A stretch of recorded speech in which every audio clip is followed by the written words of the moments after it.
Good morning students. हमारे पिछले video में हमने एक्सटर्नल मॉर्फोलॉजी ऑफ साइलोटम के बारे में पढ़ा था।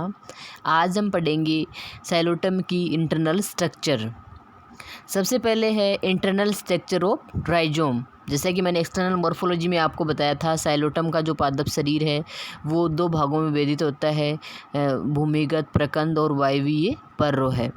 तो सबसे पहले अपन देखेंगे भूमिगत प्रकंद की आंतरिक संरचना, इंटरनल स्ट्रक्चर ऑफ राइजोम।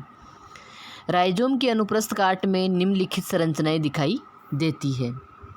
सबसे पहले देखो इसकी बाह्य त्वचा या एपिडर्मिस। यहाँ पे मैं आपको एक डायग्राम दिखा रही हूँ जिसमें सबसे बाहर की ओर देखिए डायग्राम में एपिडर्मिस या बाह्य त्वचा।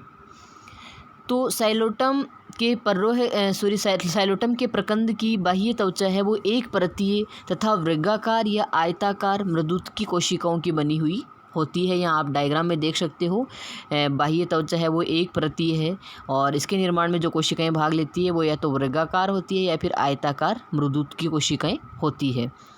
और इसकी बाहरी सतह पर क्यूटिकल की परत उपस्थित होती है जिसमें रंध्र अनुपस्थित होते हैं। एपिडर्मिस के बाहर की तरफ देखिए क्यूटिकल की परत है और एपिडर्मिस के अंदर रंध्र अनुपस्थित है। तो एक बार दोबारा से रिपीट कर देती हूँ कि प्रकंद की सबसे बाहर वाली परत है वो बाह्य त्वचा एपिडर्मिस कहलाती है। यह कोशिकाओं की एक परत से बनी हुई होती है।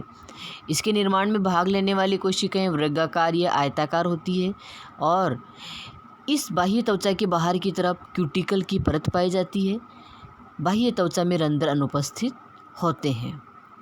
दूसरा भाग है वल्कुट या कॉर्टेक्स। तो बाह्य त्वचा के नीचे की तरफ एक विस्तृत क्षेत्र के रूप में वल्कुट विद्यमान रहता है और वल्कुट 3 भागों में विभेदित रहता है। जैसा कि आप डायग्राम में देख सकते हो, आउटर कॉर्टेक्स, मिडिल कॉर्टेक्स और इनर कॉर्टेक्स। सबसे बाहर वाला भाग है जो कॉर्टेक्स का वो कहलाता है आउटर कॉर्टेक्स, बीच वाला भाग है वो कहलाता है मिडिल कॉर्टेक्स और सबसे अंदर वाला भाग है वो कहलाता है इनर कॉर्टेक्स। तो देखिए बाह्य वल्कुट या आउटर कॉर्टेक्स जो है वो पतली भित्ति युक्त कॉम्पैक्ट मृदुत की कोशिकाओं का बना होता है। इसकी कोशिकाओं में अंतःपादपीय कवक मूल एंडोफाइटिक माइकोराइजा पाया जाता है। आउटर कॉर्टेक्स में आप देख सकते हैं, आउटर कॉर्टेक्स की जो कोशिकाएं हैं उन कोशिकाओं के अंदर एंडोफाइटिक माइकोराइजा प्रेजेंट है। और ये देखो फंगल हाइफी, यहाँ पे देखिए ये फंगल हाइफी प्रेजेंट है और जिन्हें एंडोफाइटिक माइकोराइजा कहते हैं। जैसा कि मैंने एक्सटर्नल मॉर्फोलॉजी में बताया था आपको कि साइलोटम के प्रकंद में इंट्रासेलुलर माइकोराइजा पाया जाता है। तो वो इंट्रासेलुलर माइकोराइजा कहाँ पाया जाता है? इसके आउटर कॉर्टेक्स की पेरेन्काइमेटा सेल्स के अंदर ये पाए जाते हैं। दूसरा इसका भाग है मिडिल कॉर्टेक्स या मध्य वल्कुट। तो मिडिल कॉर्टेक्स या मध्य वल्कुट है वो पतली भित्ति युक्त कोशिकाओं का बना होता है और ये कोशिकाएं स्टार्च से भरी हुई रहती है। यहाँ आप डायग्राम में देख सकते हैं, ये मिडिल कॉर्टेक्स है और मिडिल कॉर्टेक्स जो है उसकी कोशिकाएं स्टार्च से भरी हुई रहती है। ये देखिए मिडिल कॉर्टेक्स और स्टार्च सेल, ये जो कोशिकाएं हैं इनमें स्टार्च भरा हुआ है। तो मिडिल कॉर्टेक्स है वो पतली भित्ति युक्त मृदुत की कोशिकाओं का बना होता है और इन कोशिकाओं में स्टार्च भरा हुआ रहता है। नेक्स्ट है इनर कॉर्टेक्स या आंतरिक वल्कुट। तो आंतरिक वल्कुट देखिए डायग्राम में ये वाला पार्ट है वो आंतरिक वल्कुट है। यहाँ आप देख सकते हो कि आंतरिक वल्कुट की कोशिकाएं बाह्य और मध्य वल्कुट की कोशिकाओं की अपेक्षा आकार में छोटी होती है। तो जैसे कि डायग्राम में भी दिख रहा है साफ साफ कि बाह्य वल्कुट और मध्य वल्कुट की कोशिकाओं का आकार बड़ा है जबकि आंतरिक वल्कुट की कोशिकाओं का आकार छोटा है। तो आंतरिक वल्कुट की कोशिकाएं अपेक्षाकृत छोटी होती है और इन कोशिकाओं में टेनिन उपस्थित होता है जिसके कारण ये भूरे रंग की होती है। तो देखिए कॉर्टेक्स वाले पार्ट की यदि अपन बात करें तो प्रकंद में एपिडर्मिस के नीचे की तरफ एक विस्तृत क्षेत्र के रूप में, यहाँ देखो एपिडर्मिस के नीचे यहाँ से लेके यहाँ तक पूरा कॉर्टेक्स विद्यमान है और कॉर्टेक्स जो है वो 3 भागों में विभाजित रहता है, आउटर कॉर्टेक्स, मिडिल कॉर्टेक्स और इनर कॉर्टेक्स। आउटर कॉर्टेक्स है उसकी कोशिकाओं में एंडोफाइटिक माइकोराइजा पाया जाता है। मिडिल कॉर्टेक्स की कोशिकाएं कोशिकाएं स्टार्च से भरी हुई रहती है और इनर कॉर्टेक्स की कोशिकाएं हैं वो अपेक्षाकृत छोटी होती है। इन कोशिकाओं में टेनिन पाया जाता है जिसके कारण ये कोशिकाएं भूरे रंग की होती है। नेक्स्ट है एंडोडर्मिस। तीसरा जो पार्ट है प्रकंद का वो है एंडोडर्मिस। यहाँ आप डायग्राम में देख सकते हैं ये एंडोडर्मिस है और ये जो राउंड वाला पार्ट है,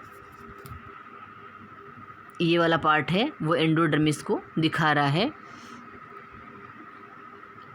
एक सेकेंड, इसमें देखो 2 परतें बनी हुई है गोलाई में, जिनमें से जो बाहर वाली परत है वो है एंडोडर्मिस। यहाँ देखिए 2 परतें हैं, जो बाहर वाली परत है वो एंडोडर्मिस है।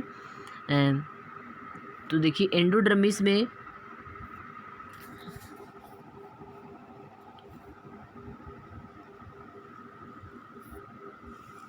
तो एंडोडर्मिस क्या है? एंडोडर्मिस एक परतीय मोटी बड़ी ढोलकाकार कोशिकाओं से बना होता है और इन कोशिकाओं में केस्पेरिन पट्टिकाएँ पाई जाती है। एंडोडर्मिस जो है वो देखिए एक परतीय होती है और मोटी बड़ी ढोलकाकार कोशिकाओं की बनी हुई होती है और इन कोशिकाओं में केस्पेरिन पट्टिकाएँ पाई जाती है।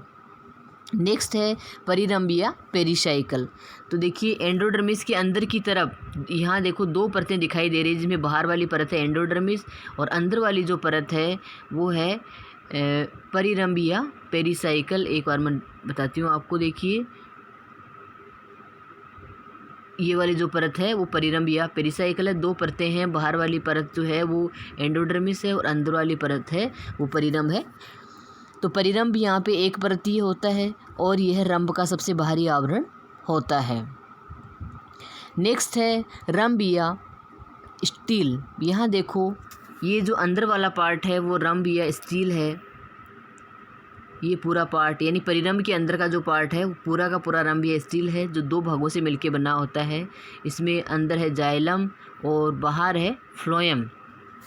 तो साइलोटम के प्रकंद में ठोस रंभ या प्रोटोस्टिल पाया जाता है जो एक स्तरीय परिरंभ से घिरा हुआ रहता है। रंभ का केंद्रीय भाग है वो जाइलम ट्रेकिड्स का बना होता है और जाइलम बाहर की ओर से फ्लोएम से घिरा हुआ रहता है। जैसा कि आप जानते हो कि ठोस रंभ होता है उसके अंदर पीथ या मज्जा अनुपस्थित होता है। ठोस रंभ का केंद्रीय भाग है वो जाइलम से बना होता है और जाइलम चारों ओर से फ्लोएम से घिरा हुआ रहता है। तो साइलोटम के प्रकंद में भी ऐसी स्थिति पाई जाती है। यहाँ ठोस रंभ पाया जाता है। ठोस रंभ की सबसे बाहर वाली परत है वो परिरंभ कहलाती है। ठोस रंभ या प्रोटोस्टील में केंद्रीय भाग में जाइलम पाया जाता है। यहाँ देखिए ये प्रोटोस्टील का सेंट्रल वाला पार्ट है वो जाइलम से बना होता है और जाइलम बाहर से किससे घिरा हुआ होता है? फ्लोएम से घिरा हुआ रहता है। एक बार अपन फिर से रिपीट कर लेते हैं इसके एंडोडर्मिस पेरिसाइकल और स्टील को। एंडोडर्मिस में देखो ये इसकी एंडोडर्मिस है वो एक परतीय होती है। ये सबसे बाहर वाली परत, यहाँ जो सबसे बाहर वाली परत है वो एंडोडर्मिस है और एंडोडर्मिस कोशिकाओं की एक परत की बनी हुई होती है। ये कोशिकाएं बड़ी होती है, ढोलकाकार होती है और इन कोशिकाओं में केस्पेरिन पट्टिकाएँ पाई जाती है। इसके बाद में है परिरंभ या पेरिसाइकल। तो एंडोडर्मिस के अंदर की तरफ परिरंभ या पेरिसाइकल पाया जाता है।